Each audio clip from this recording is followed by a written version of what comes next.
now.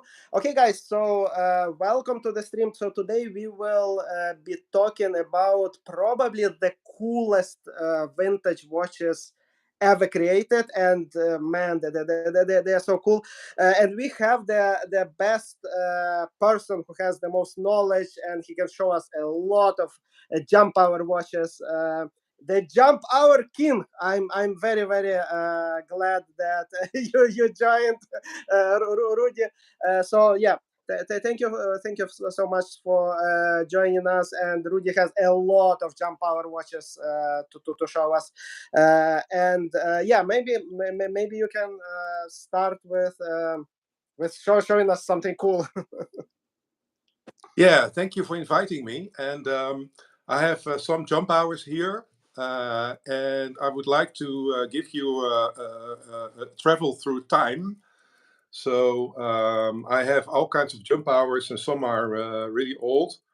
So maybe first of all, the jump hour was invented in 1656 by the Campani brothers, and it was then a clock. Oh, I didn't realize that. Whoa. Yeah, and in around 1790, the first pocket watch came on the market, and I have a pocket watch that's around 1820. Nice. Made in Paris, and I can try to make it.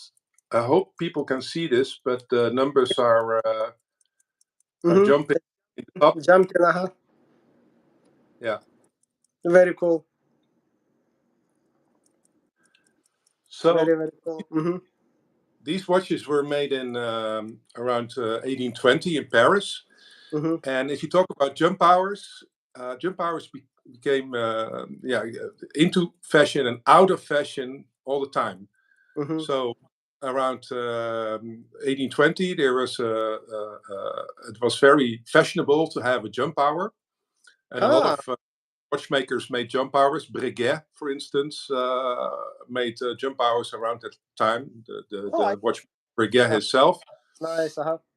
Yeah, and also other famous watchmakers like Lépine, for instance, Audin, and so a lot of jump hours were made, and they are also really thin. I don't know if you can see this, but they made very nice quality jump hours, and in all kinds of shapes, and also with date, some of them. And that was around 1820, so that's the first big hose when the jump hour became into fashion.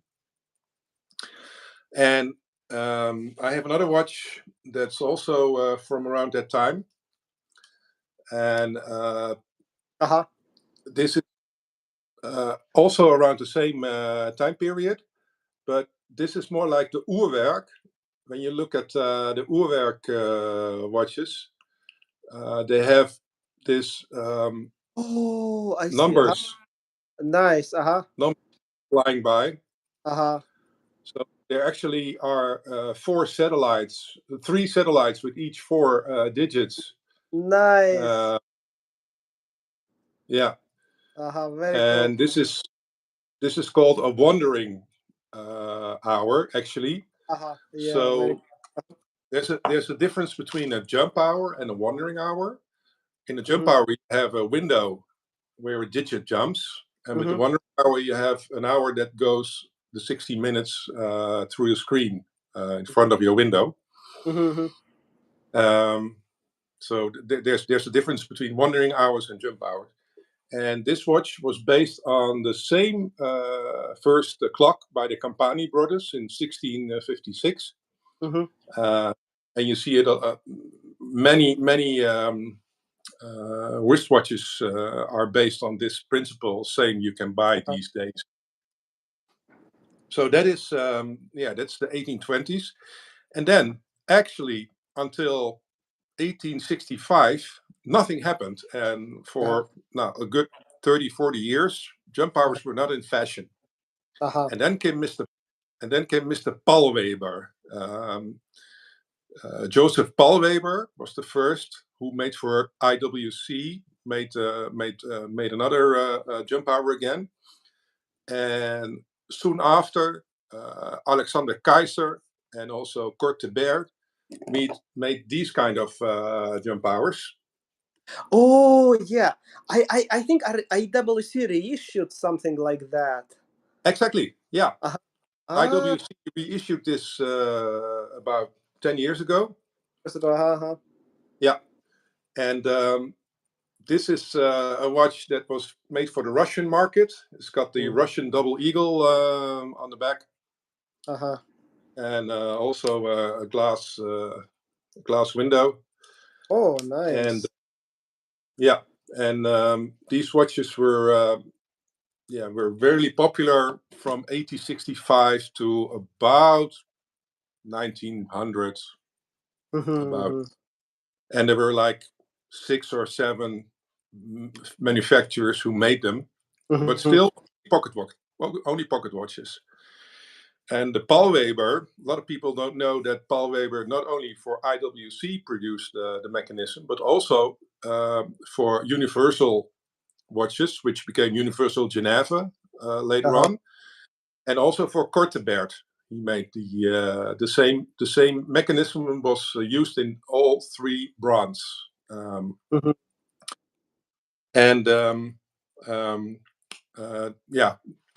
interesting thing is that this one has 3 jumping discs. So you have a jumping disc for the hour, a jumping disc for the tenths of minutes, the decimal minutes, and the single minutes.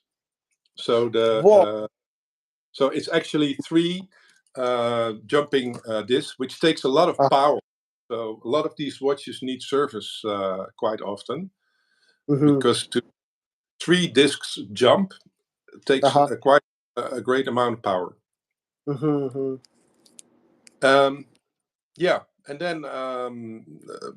then the jump hour went out of fashion again, and actually went into fashion the late 20s. But before that, I have to mention that I also have the first jump hour wristwatch. That's this one. Whoa. I never seen this. What's that? Yeah, that's from 1915, patented by Arthur Dubois in Switzerland, and that's actually the very, very first wristwatch jump hour ever made. Very cool. Very. Yeah, I can see it. Yeah. Very cool. But it did not. Oh, I have to on the should be like this. But for one reason or the other, it took another 15 years before other people started making wristwatches for the wrist in the 1930s. So, about 1926, 5, Patek Philippe, Audemars Piguet, Gubelin, all the big brands started making jump hours, and these are really expensive watches. Too expensive for me. I don't have them here. I was very happy to photograph a few last weekend from a friend called Steve in America. Oh, that's why you went. Nice. I'm writing a book about jump hours, I which was will be. surprised. That's news. I'm looking forward to the book. Yeah, end of this year, hopefully finished. So I made a lot of photographs of these really nice 30s watches. But I have some nice 30s watches over here. This is the Movado. Oh, nice. Very cool. The Movado jump hour. And that's in solid gold, right? This is in gold. In gold, nice. Yeah. You can turn it. So if you want to show us the hour jump, maybe you can switch the camera and it will let you kind of like focus on us. If we can see more. Okay, is this better? See. Yeah, because on the wristwatches, oh yeah, this is definitely better. Yeah. On the wristwatches is I don't know if you guys see it, but yeah, basically. Maybe I can also It's take another one. fine. This is another one from the 1930s. So cool. Yeah, I don't know. My camera cannot really go up close, I think. Oh yeah. No. I see this one jumping. Yeah. I see it jumping. Oh, cool. Cool. Very cool. And this is the last one I have of the 30s jump powers. Nice. And this one is made by who?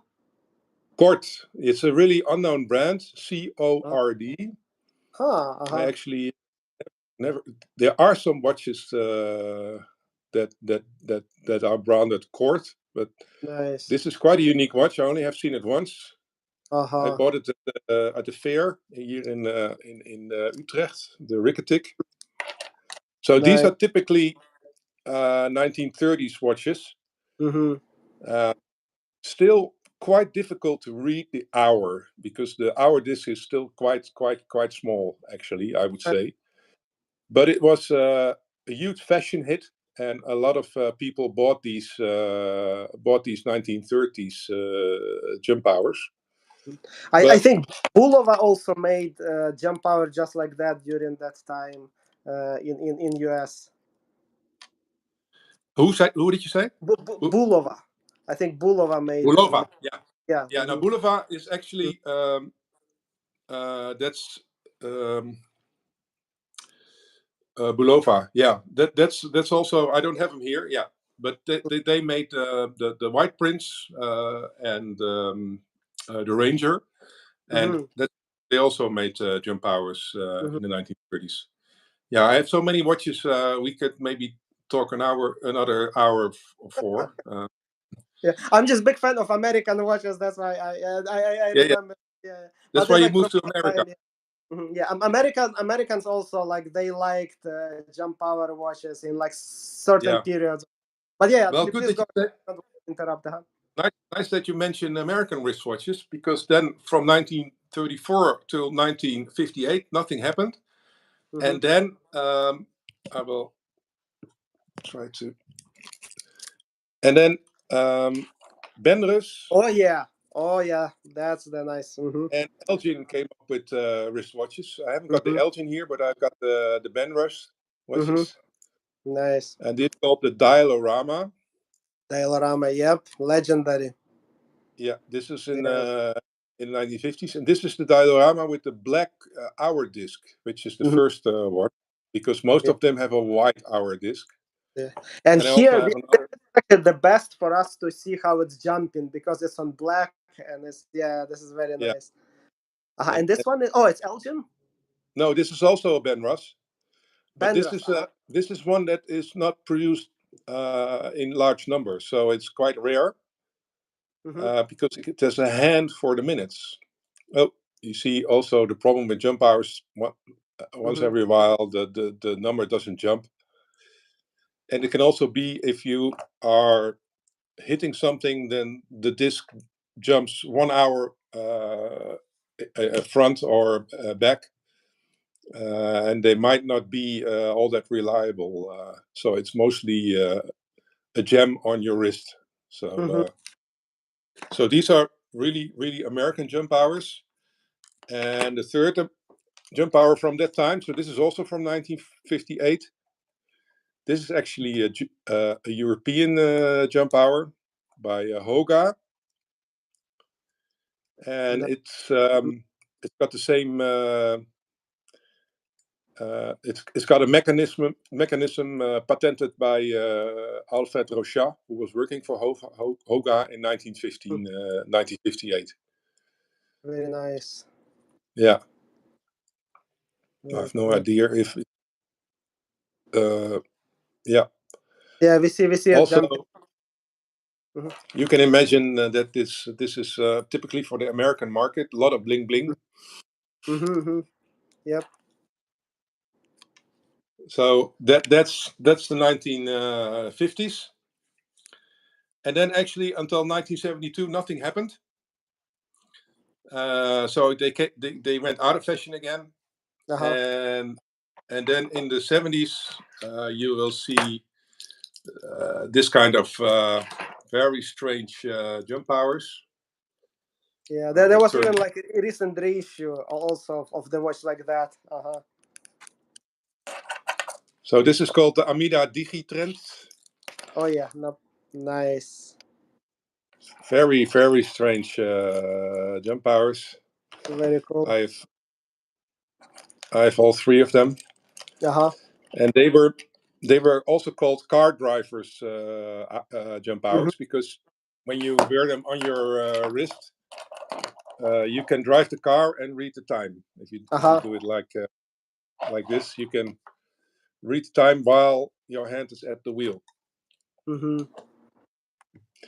So that's typically 70s, and what's also typically 70s. Oh is, yeah, Kalak movement. Yeah. And this is actually the only jump power with digital disc for hours and minutes. That has a chronograph on it. Am I going the right direction? Yeah. I think several brands were making these. Yeah. You have Waltham and Elgin also made this, and they made it in a few case designs. So that's typically 1970s. So 1970s, and then how do we do this? Like this. And then 1970s, the quartz crisis came, right? 1975, 1976. And mechanical watches were not popular anymore. And then it took actually until the late 90s that the first jump hours were becoming into fashion again. And there were actually... When quartz crisis happened, there were these like direct read jump hours that kind of mimicked the LED watch, but it was mechanical. What did you say? MEG? LED. You know this? LED. Yeah. That's yeah. It still was digital, but it was not mechanical.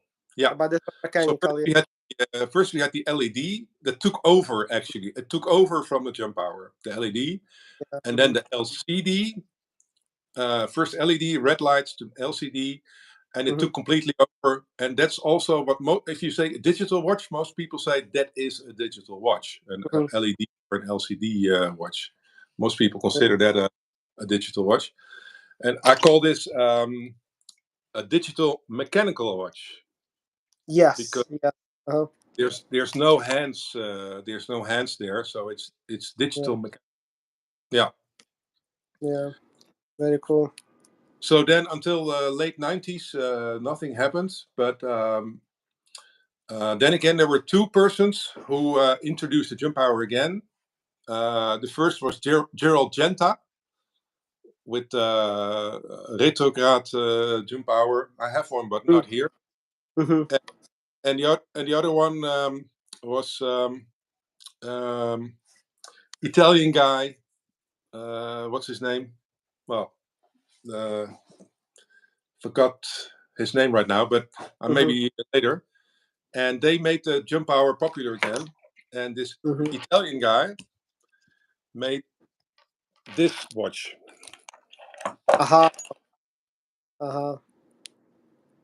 And it's also a really nice watch because the numbers are turning, and there's a disc underneath. And if you look closely, the window is progressing one step, and the discs are so the window keeps turning. So the minute pinion is connected to the disc on the front, and there's a disc behind it that gets stuck really nice, really nice design. Very cool. It was patented in late 90s by a company named Pinko in Vincent Calabrese. That's his name. famous watchmaker. So thanks, Vincent. Well done. Very cool. Then on, also Alan Stilberstein also used the same mechanism I wasn't aware of for this his one. Huh? for his Cyclop Uh-huh. watch. And instead of a 9, you will see a big dot. And then the 10 arrives, and the 11 arrives. Then instead of a 12, there's a small asterisk. Yeah, 1, 2, and instead of a 3, there is, I think, a stripe. No, there's a little moon there. So you have to know. You have to study first to see what time it is. Also, this triangular crown, really difficult to set the time with it. It's just it's fashion. There's a nice ETA caliber in there. So all kinds of jump hours nowadays are produced, and I have. Well, this is actually the last one I have to show you. So this is also a space watch by Romain Jerome, and got the minutes. The minutes are here, and the hours are here. Oh, I see. Nice. It's a really fancy jump hour, spacey. Cool. Yeah. So nowadays, a lot of weird watches are made that are mechanically really difficult to make, and this is one of them. Mechanically quite difficult to produce. But again, if you want to read the time, you have to look first here and you see a 4, and then you think, what time would it be? It's quite difficult. It's more like a conversation piece on your wristwatch, I would say. Very cool. Very cool. So Rui, thank you for showing us kind of that whole history with examples. This is amazing. So people who watch my channel, they collect vintage watches. So if you would recommend, like what would you start if you want to collect jump hour watches? What are the good kind of watches to looking at and I would recommend buying a 1970s jump hour with a decent movement. So, for instance, there were some German wristwatches that had a decent movement. Pforzheimer Uhrwerke, PUW. There were some ETA watches, automatic. And also you can get some I had Caravelle jump hour watch with German Caravelle is that's a really good start. Caravelle, Bulova, 1970s. The Caravelle used the German calibers. So Caravelle, Bulova are really good starts because the quality of the caliper is quite good. And when the quartz crisis came about, a lot of cheap watches were also produced with cheap pin lever, one jewel wristwatch. Like this one is also produced as a cheap watch. It has a really cheap movement. Nowadays you have to buy it for €800 or something, $800. But then in those days it was like really cheap. But no, the Caravelle and the Bulova would be good places to start your jump hour collection. Yeah, definitely. So with these one jewel movements, because I know there are a lot of like very cool looking watches. Unfortunately, one jewel movement, and it's very easy to like if you look, the seller is showing you the picture of the movement. You can see that this is like one jewel movement. So are they? I guess they are not serviceable, right? They're like if they stop, they stop. What's your experience? The one jewel movements actually cannot be serviced because Cannot. it's a metal axis that into the metal main plate. There's a hole there, Mm-hmm. and it's metal on metal, so Uh there are huh. no rubies. So if you have it for a few years and it stops, then it's not repairable usually. Not repairable. So the one jewel watches, if they have been worn and they're finished, then you probably cannot get them running again because it's the hole where the axis is in of the second wheel, the third wheel, they are worn. Mm-hmm. Mm-hmm. So always try 17 jewel watch, 25 jewels watch, I would say. Uh-huh. And so like my like I'm always worried. So even if the movement is quality movement, it's like who's gonna service? Like what's your experience servicing even like quality movements? Do you Oh, find watchmakers? Do you find parts? Like what's your experience? first of all, I see a lot of watches that have been mutilated. So a lot of watchmakers know how Uh to service a watch, huh. but they know how to service a watch with three hands, like hours, minutes, seconds. Uh huh. And a lot of the jump hour module, there's also always a jump hour module on top of it, Uh huh. are quite often are not understood by the watchmakers. So a lot of them are, yeah, well, beyond repair, Mm-hmm. simply because the watchmaker didn't understand how it works. Mm-hmm. And once you have, and it's very difficult to get parts for these jump hour modules. Very often the minute pinion is larger because there has to be a disc, and then hour disc, and then the minute disc has to be on top, and the seconds on top of that. Mm-hmm. So quite difficult to source parts actually. Um, and the older the watch is, the more difficult it is to source parts. Mm-hmm. So many times when I get a watch that I want to repair, I have some old watches here, and I use parts from them. So I make from two watches, I make one. So you are getting donor watches for that. Yeah, yeah, Mm-hmm. Mm-hmm. yeah, and there are not many watchmakers who are specialized in jump hours. But then again, it's not that difficult. But you have to see it. You have to know how it works. And there's like 50 different ways to let a disc jump. A Mm-hmm. lot of different ways. So yeah. I see. So yeah, so that's kind of yeah, so that's kind of my kind of like the primary thing when like I'm about to get a watch. And I did have a jump hour watch in my collection. Actually, the very first video on this channel that I made, it's like very low quality video, but it's a very first video on this channel was about that Caravel jump hour watch. And it so like when I was looking for jump power watch, so I wanted to buy something which works perfectly.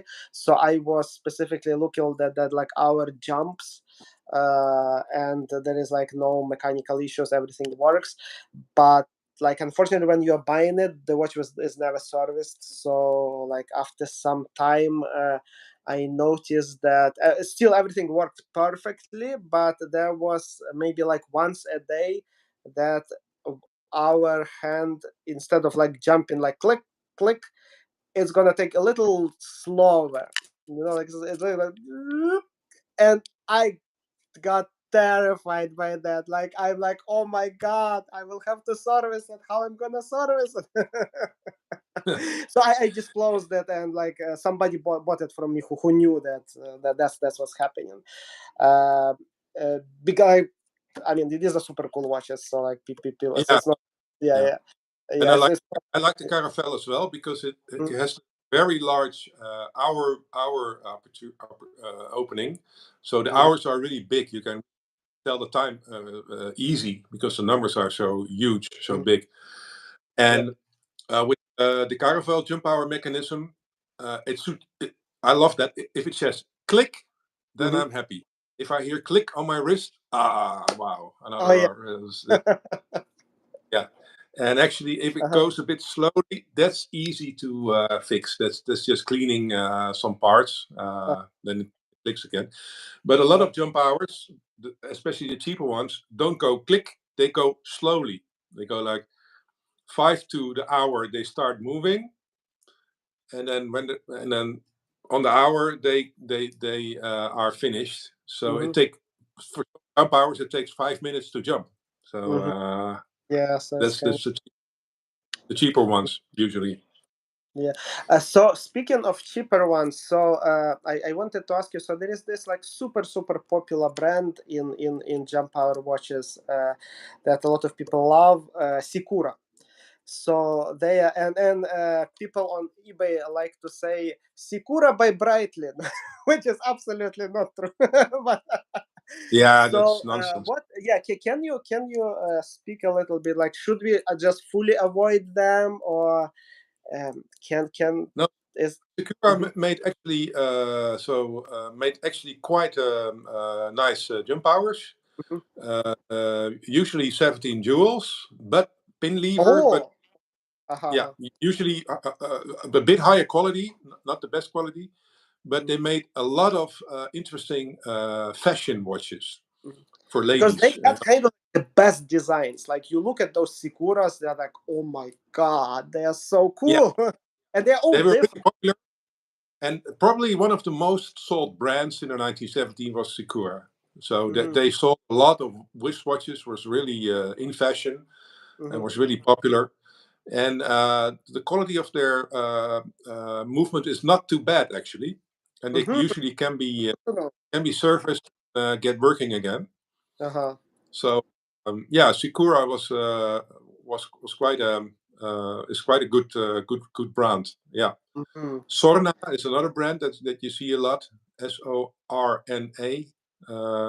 Oh yes, Also I know that one too. Uh-huh. Uh-huh. Sorry. Uh-huh. Amida, Adox, Vulcan, Hoga, Hmm. Damas. You showed There's us how. definitely brands that after 1975 got lost and are Mm-hmm. not there anymore. So that's too bad. Yeah, yeah. Mm-hmm. But Sakura are nice watches, and definitely not Breitling. So Yeah. Oh yeah, I that's believe good to that know. Yeah. Uh-huh. Yeah, because I believe so that go ahead. the owner of Sakura, Uh-huh. his first name was Ernst. Uh-huh. Uh, he bought Breitling because Yeah. Sakura was doing really well, Uh-huh. and Breitling was not doing very well, was almost bankrupt. And I think like in 1977 or something, he bought Yeah. Breitling. He So was like a pilot or something. Yeah, he yeah. was And with yeah, all yeah, the Sikura money that he made, like he bought yeah. brightly. The money from the fashion watches he could buy Breitling. Yeah. Yeah, So things. it's not Sikura by Breitling, it's Breitling by Sikura. That's That's it. Yeah, that's it. That should reach Breitling by Sakura. Yeah, because Ernst, the pilot, bought Sakura. Yeah, yeah, yeah. hmm. And he got through the difficult time, through the difficult 70s and 80s, and the Hmm. brand became big again. Yeah. So yeah. Yeah. So Also yeah. nice Uh-huh. is this Meister Singer. I love this jump hour Oh, mechanism is very well. uh-huh. Uh, Very nice. let's Uh-huh. maybe that's the watch I'm wearing right now. Uh-huh. So that's a modern Meister singer. Uh-huh. This is a modern Meister Singer, Uh-huh. Oh, and nice. Yeah, and I opened the watch to look at the jump power module, and it's done really well. It's Nice. a quality jump power module, Uh-huh. and this will keep running for a long time. Mm-hmm. And yeah, this is also I love this one as well. Mm-hmm. Great. Very cool. Okay, thank you so much for joining and showing us these watches. Is there anything else you think collectors should know? Like what's Yes, what? there's one thing. Tell maybe I don't know if people saw. I'm working on my own brand Oh called. yes, I noticed. Uh-huh. Yeah. Mm-hmm. So I'm working on my own brand right now, and Mm-hmm. I probably will be on the market not with this one, but Mm-hmm. with the Space Watch, which I will be hopefully on the market in a few months from now, 3 or 4 months. And it's also a cool watch. It's more space age watch, but So maybe we that's can do another right. like with that. So And also that's good. when my book is finished, I would love to show it here as well. It would be great. Yes, yes, please. Yeah, I can't wait. Yeah, the like book on jump hour watches. That's oh my god. Yeah, and I hope maybe horological society here in New York also would get it, so more collectors can. Might come to so yeah, it's only a smart a 6 hour flight. So Yeah. Yeah, so yeah, Rudy, thank you for so much for educating us about jump hour watches. Yeah, I'm all pumped. we're Yeah, and fighting. yeah, good luck with your book, with your watch, and yeah, thank you so much. Thank you. Bye.